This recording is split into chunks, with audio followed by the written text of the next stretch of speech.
하나님의 평강과 은혜가 함께 하시길 주님의 이름으로 축복합니다. 이제 함께 신앙 고백하시며 3월 5일 화요일 새벽 기도회를 하나님께 올려드리겠습니다.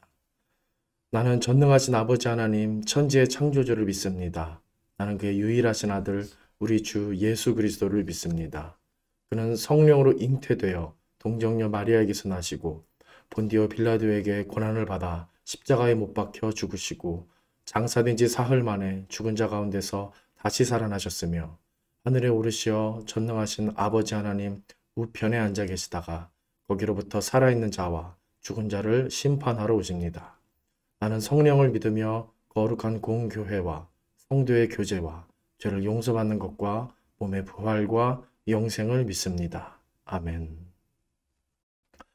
전능하신 아버지 하나님, 오늘 이 아침에도 하나님 말씀으로 또 하나님께 드릴 기도로 시작하게 하시니 감사드립니다. 오늘 말씀 따라 믿음으로 살게 하시고 하나님을 기억하며 하나님과 동행하는 그런 선한 삶을 살게 하여 주시옵소서. 예수님의 이름으로 기도드립니다. 아멘.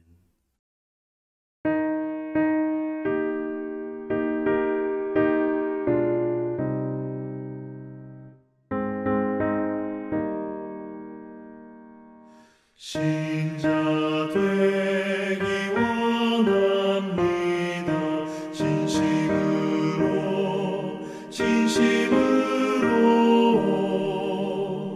신자 되기 원합니다. 진심으로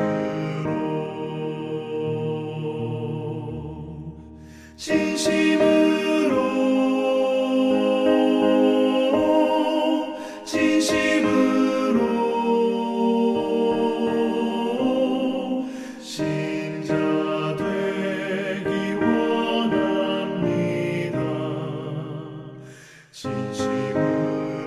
진심으로 사랑하기 원합니다. 진심으로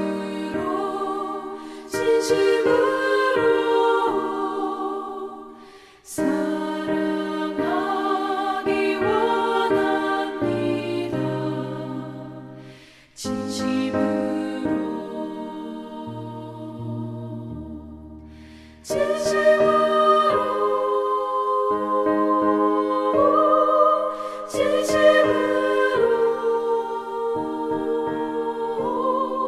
사랑하기 원합니다.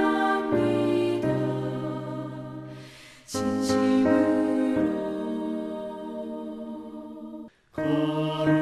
거룩하기 원합니다. 진심으로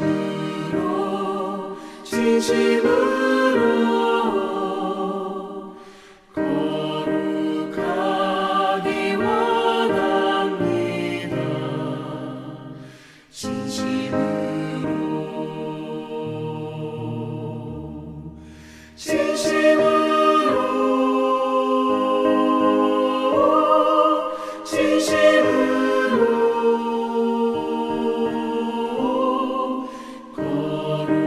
거룩하기 원합니다. 진심으로 예수 닮기 원합니다. 진심으로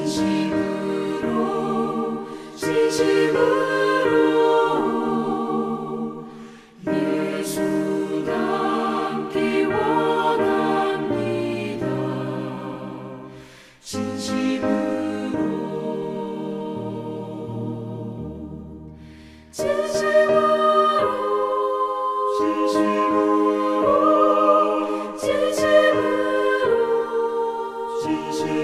진심으로 예수 닮기 원합니다.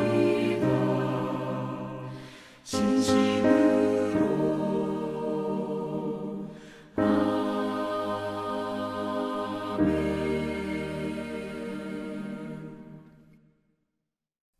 하나님 말씀 창세기 14장 14절에서 23절까지 말씀입니다.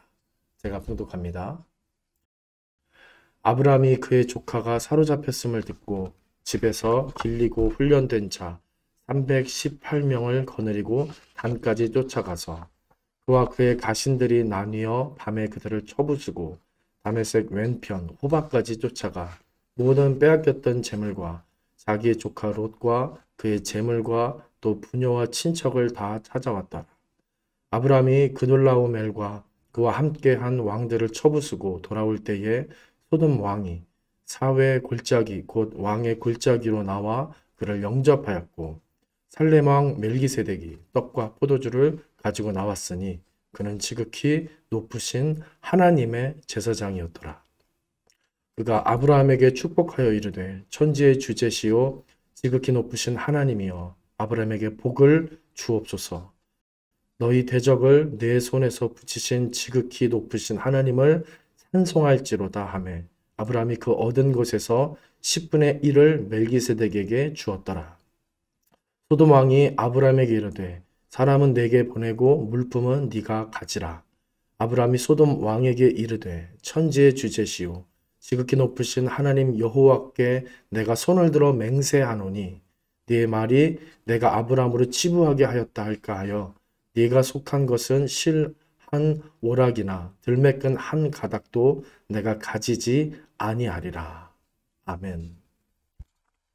오늘 본문은 엘람 왕 그돌라오멜의 지배를 받던 소돔 왕과 고모라 왕 등이 반역을 일으켜서 전쟁을 하게 되는데 그 과정에서 사로잡히게 된 롯, 이 아브라함의 조카인데 이 롯을 아브라함이 구하는 과정에서 일어났던 에피소드에 대한 이야기입니다.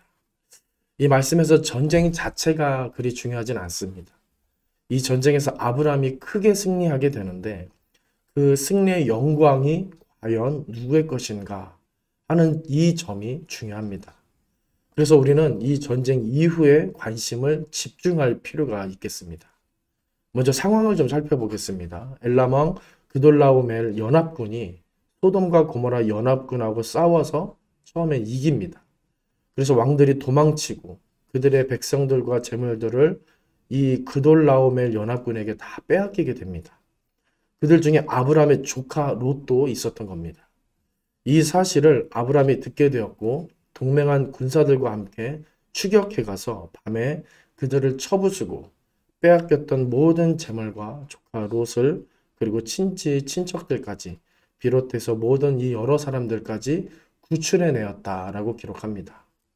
이 소식을 들은 소돔 왕은 너무 기뻐서 그를 영접하러 나갔고 살렘 왕 멜기세덱이라고 하는 이 제사장도 나와서 그를 축복해 주었습니다. 이제 여기서부터가 중요합니다. 먼저 소돔 왕을 보면 이 아브라함에게 큰 감동과 감사를 느꼈는지 사람들만 나에게 보내고 되찾은 물품들은 다 너 가져라. 아브라함의 전리품으로 승리의 전리품으로 아브라함 네가 다 가져라 말합니다. 그런데 이 말을 들은 아브라함은 정색을 하고는 하나님께 맹세까지 하면서 실 한 오락이나 들매끈 한 가닥도 내가 갖지 않겠다. 마치 엄포를 놓듯이 그렇게 엄격하게 자신을 그렇게 지키듯이 말을 하는 것입니다. 그리고 함께 아브라함을 영접하고 축복했던 제사장 멜기세덱. 이 사람은 좀 다른 행보를 보이는데요. 20절을 읽어드리겠습니다. 너희 대적을 내 손에 붙이신 지극히 높으신 하나님을 찬송할지로다 하매 아브라함이 그 얻은 것에서 10분의 1을 멜기세덱에게 주었더라. 멜기세덱은 승리하고 온 아브라함을 축복해 주었지만 궁극적으로는 뭐라고 했냐면 하나님 여호와를 찬송하라. 여호와 하나님을 찬송하라라고 합니다. 그러자 아브라함이 소돔 왕에게 정색을 했던 것과는 다르게 이에 적극적으로 호응하며 얻은 것에서 10분의 1을 바쳤다라고 나오는 것입니다. 10분의 1을 바친다는 것은 이 전부의 주인이 당신입니다. 라는 선언, 믿음의 의미입니다. 즉, 이 모든 것들, 이 모든 승리의 영광은 전부 하나님의 것입니다. 이렇게 나타내는 것입니다. 그러니까 이 승리를 이루신 분이 하나님이어서 아브라함의 취할 영광은 하나도 없고 오직 하나님이 영광을 다 취하셔야 한다. 전적으로 그렇게 아브라함이 신앙을 고백하고 있고 멜기세덱이 이를 도와주고 있는 것입니다. 여기서 우리는 두 가지 주제를 생각해 볼 수 있겠습니다.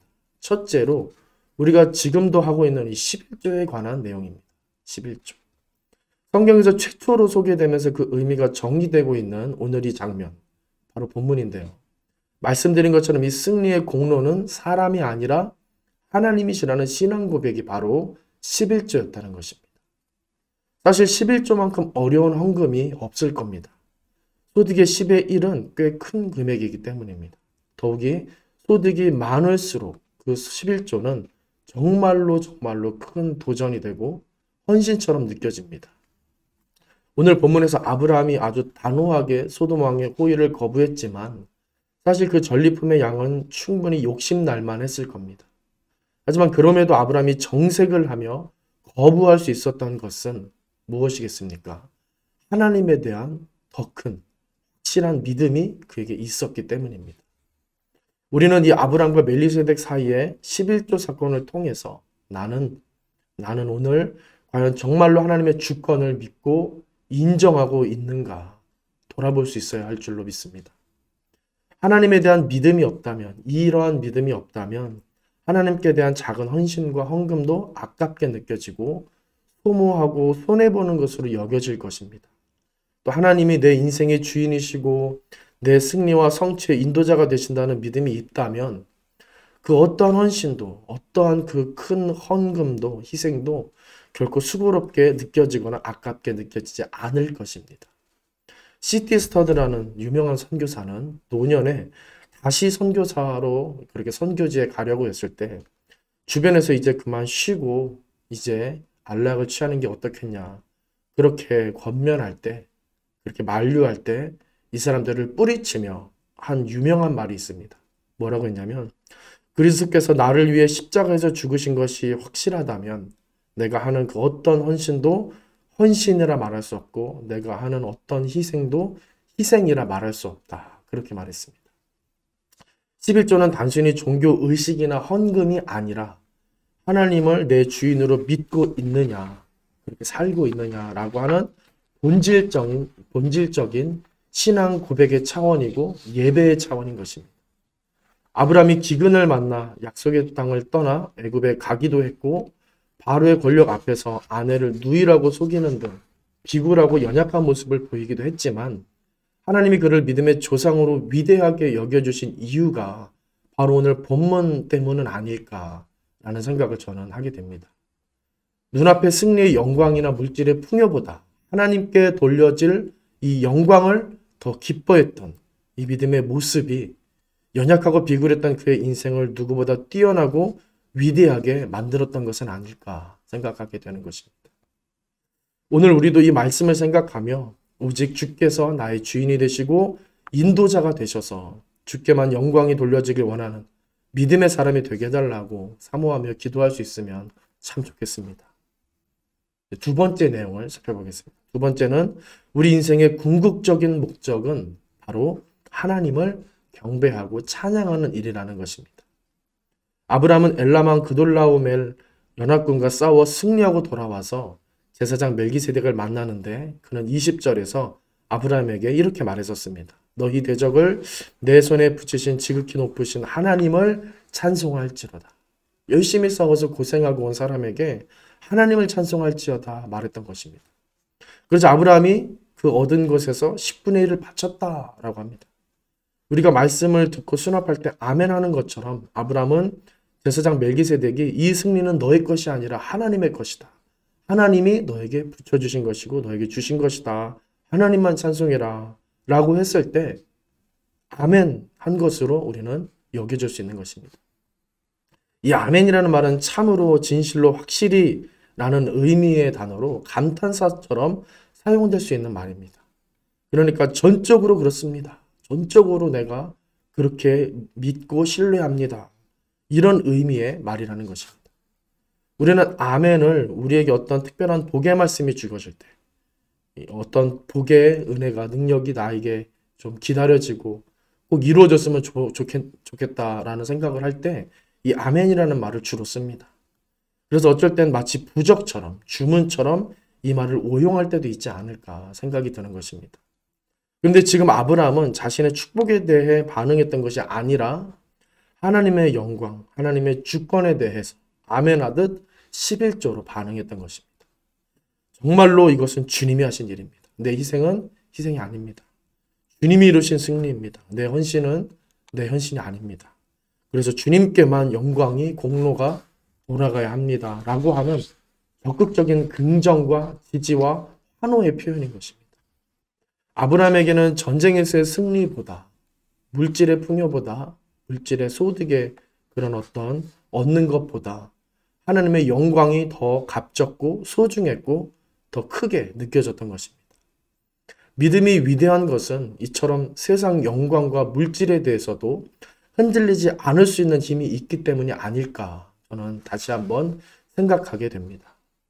그래서 믿음으로 사는 사람의 삶은 찬양이어야 하고 찬양일 수밖에 없는 것입니다. 그 이상의 영광과 기쁨은 없습니다. 하지만 이 찬양은 노래를 말하는 게 아닙니다. 음악을 말하는 게 아닙니다. 노래를 잘하고 음악을 잘하는 게 찬양을 잘하는 게 결코 아닙니다.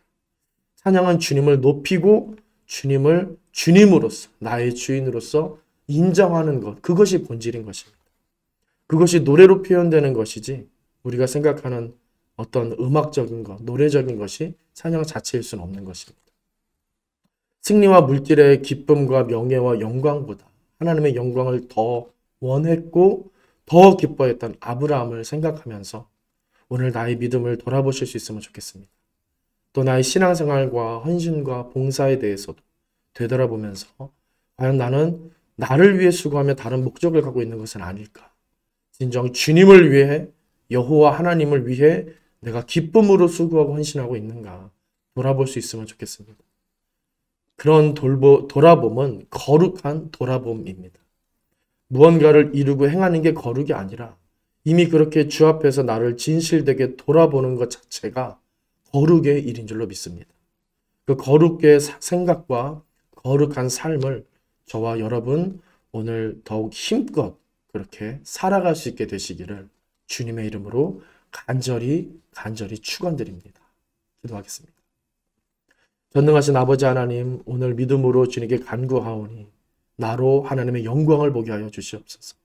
나로 주님께 집중할 수 있도록 믿음 더하여 주시옵소서. 하나님의 이루신 일을 오늘도 경험하게 하셔서 하나님을 찬양하는 인생으로 더욱 발돋움하게 하여 주시옵소서. 예수님의 이름으로 기도드립니다. 아멘. 하늘에 계신 우리 아버지의 이름을 거룩하게 하시며 아버지의 나라가 오게 하시며 아버지의 뜻이 하늘에서와 같이 땅에서도 이루어지게 하소서. 오늘 우리에게 일용할 양식을 주시고 우리가 우리에게 잘못한 사람을 용서하여 준 것 같이 우리 죄를 용서하여 주시고 우리를 시험에 빠지지 않게 하시고 악에서 구하소서. 나라와 권능과 영광이 영원히 아버지의 것입니다. 아멘.